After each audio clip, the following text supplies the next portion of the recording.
Coucou mes amis. J'espère que vous allez très bien. I am very excited to talk about the topic of today because last night I was on the phone with my very good friend and we were talking about some issues I've been facing throughout my entire life, but like more extreme in the past year and even more extreme in the past 3 months. Like it's just intensifying over time. And it hasn't been that long. This conversation was last night, but I've been really tackling I've been really tackling it and just cracking down. So the topic of discussion today, taking up space. I think in high school I was very confident. I really didn't give a damn what anybody thought. I dressed really out there. Like I wore some very interesting outfits. The second day of class, my fashion teacher told me, "I love that you're not scared to take risks in fashion." So that kind of sums it up. In most of my classes, I was the kid who would raise my hand for every single question and have a response, even if I wasn't right. I liked engaging. I was confident, and I wanted my opinions to be heard. I wanted my voice to be heard. I wanted my perception to be seen by others. After high school, I feel like it got taken too far. The pendulum swung too far, because over here it's like I have to be around people every single day for hours. And I hated it, but I kind of loved it.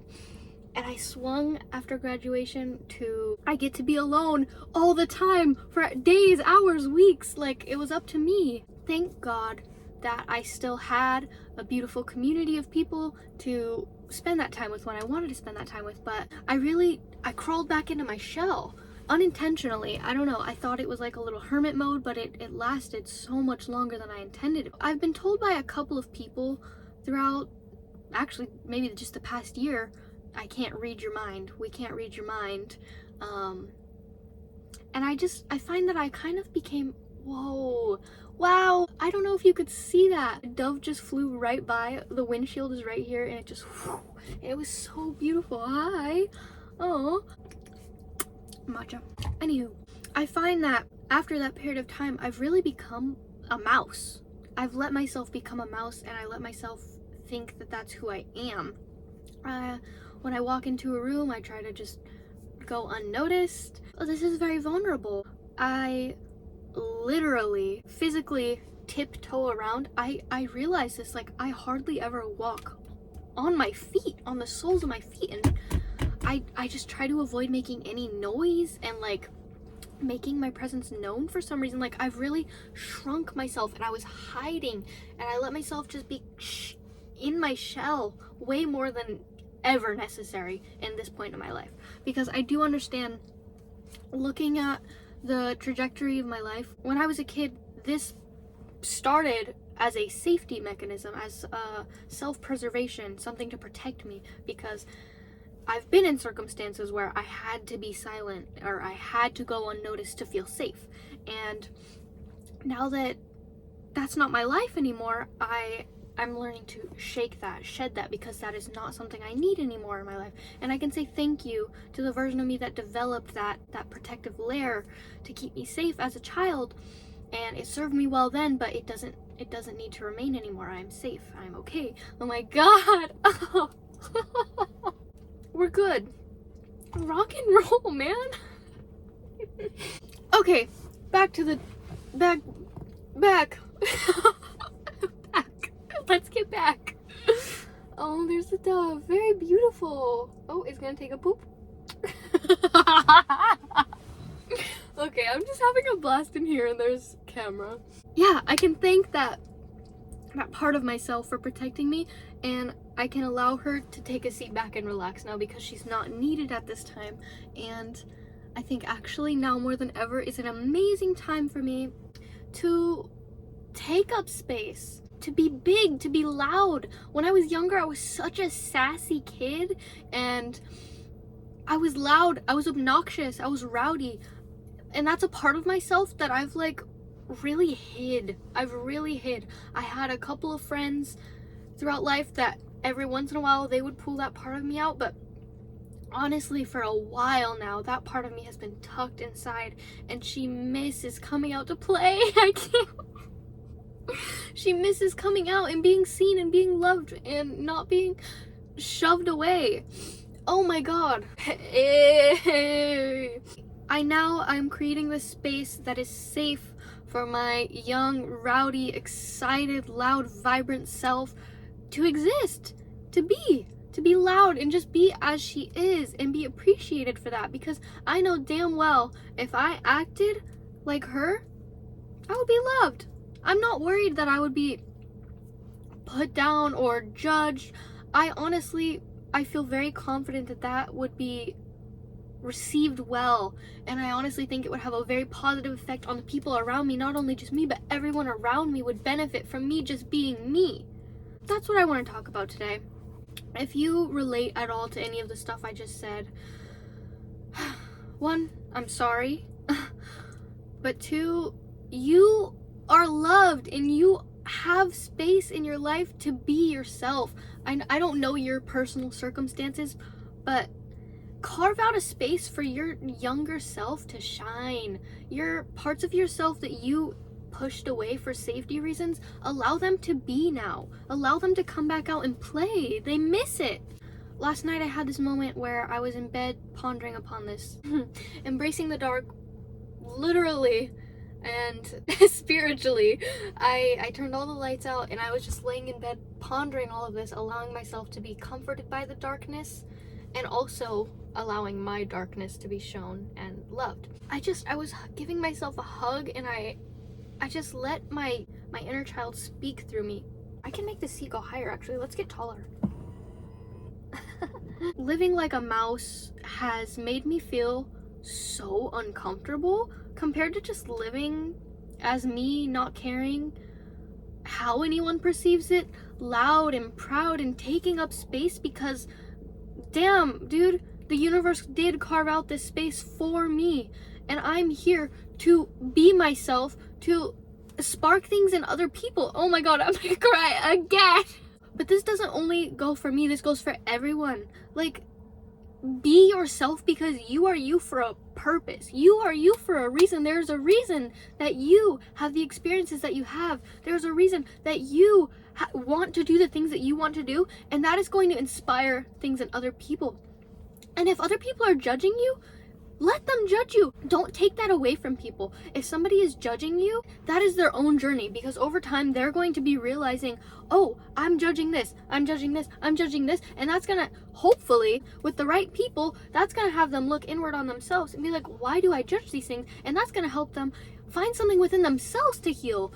And you're just being yourself, sparking little lights all around oh, it's like a candle. It's like when you have one candle, so many candles can be lit just from that one candle, and that is you, and that is me, and that is us. Just be yourself so authentically.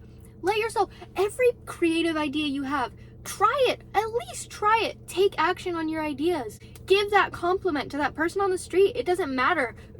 Someone you hate has a fire outfit, tell them. It doesn't matter. Just be yourself. Express yourself in all the ways that want to be expressed. I don't want to walk around on my tiptoes. That doesn't feel good. It feels like crap. I don't like that.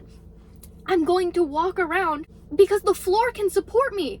Why would I think the floor can't support me? The floor can support me. I'm going to walk around with all of my weight. If you're sitting there hiding yourself all the time, you're going to be uncomfortable. You can either have the discomfort of hiding yourself all the time, feeling judged all the time, worried about how everything is being perceived, trying to be perfect and polite and ideal and like paving a path for everyone else to walk and just being like, no, it's fine, you go, you go, you go. You can sit in that discomfort, or you can sit in this discomfort of being who you are. And sometimes people are gonna judge you, but you don't care. Taking a chance on yourself and just being. It's gonna be uncomfortable either way, but pick which one you want. I know I, for a fact, am going to pick this one. And I'm always going to want to pick this one. And I don't know why anyone would want to pick this one. There's so many more benefits for just living as you're supposed to live. As you want to live. As you want to be. If you're feeling lonely, but you're hiding yourself, how are the people who are going to love who you are find you if you're hiding? If you want community around you and you want to create strong connections, but you're not allowing yourself to be you, you're hiding from the world and you're not allowing yourself to be seen, it doesn't make sense. It's contradictory. It's not going to work. That's not how it works. You're saying one thing, but you're telling the universe with your actions a completely different thing. It's clashing. Judgment is a confession of character. If somebody is judging you, that's their problem. That is a confession of their character. That makes me feel bad for people. If you're judging me, I feel bad for you. I hope you heal, because the part of you that wants to judge, that just shines a light on exactly where within you need to work on, because you're not letting yourself be. You're seeing someone posting on YouTube and you think that's cringe. That's because you're telling yourself that you wouldn't be able to do that because you think it's cringe and you would be judged if you did it. You're judging your own self and you're projecting that onto everyone else, and that is not our problem. And you say you stepping into being seen is not gonna make people feel differently about you. It's gonna highlight and point a spotlight on how they already felt about you. Wouldn't you rather take the risk and know how people actually feel about you? But if you're actually confident and you're out there and you're doing all the things that you want to do and you receive judgment from the people around you, that was already there. You just gave them the opportunity to show it. Why is the creative within you prioritizing the critic within them? You have a perspective to be seen. You have an opinion to be shared. You can change someone's life for the better just by being you. It's bound to happen almost. I guarantee you're going to change someone's life for the better if you're just being yourself. It happens in magical ways. Your creation can lead to someone else's creation. You expressing the things that inspire you, it's going to inspire someone else. It's going to create a butterfly effect, and everyone is creating and being themselves because you posted that video that you've been wanting to post, and you inspired other people to, maybe what you were talking about inspired someone to speak up for themselves at work and get a better position. Maybe it inspires someone to fight back with people who are putting them down. Maybe it inspired someone else to make a video about something kind of related to that they want to share with the world. Let yourself create. And by letting yourself create, you're letting the collective create. You're inspiring the collective. This is creating oneness. We're not machines. We're not going to be perfect all the time. That's just not how it is. I would argue that perfection is exactly the opposite of that. Perfection is just whatever the hell you are in its full authenticity. That is it. That is it. When I'm fully authentic, I feel perfect. I have no complaints. Even acknowledging my dark sides and the things that I don't love, I still feel perfect because I'm letting myself just be exactly what I am. That makes me feel perfect, if anything.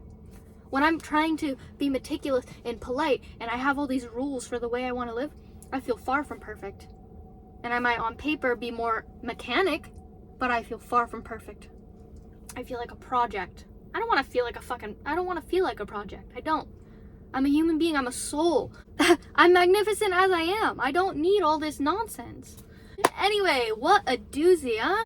That was very passionate. That was very vulnerable, very emotional. I hope that you take something from this. And you know, I know for a fact that at least one person watching this is going to take something of use, is going to take something of vitality from this. And I am wishing you all so well on this journey, and I hope you have a beautiful, amazing month ahead of you where you're letting yourself be seen, letting yourself be heard, be large, be vibrant, dress how you want to dress, do what you want to do. I love you. Goodbye.